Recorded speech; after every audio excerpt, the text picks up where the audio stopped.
আল্লাহু আল্লাহু তুমি জাল্লে জালালুহু, শেষ করা তো যায় না গে তোমার গুণগান।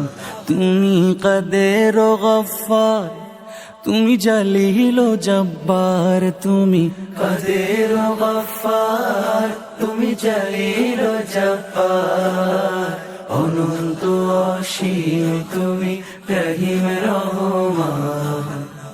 আল্লাহু আল্লাহু তুমি মাটির আদমকে প্রথম সৃষ্টি করিয়া, তুমি মাটির আদমকে প্রথম সৃষ্টি করিয়া, ঘোষণা করিয়া দিলে শ্রেষ্ঠ বলিয়া। তাই নূরের ফেরেশতা করে আদমকে সেজদা,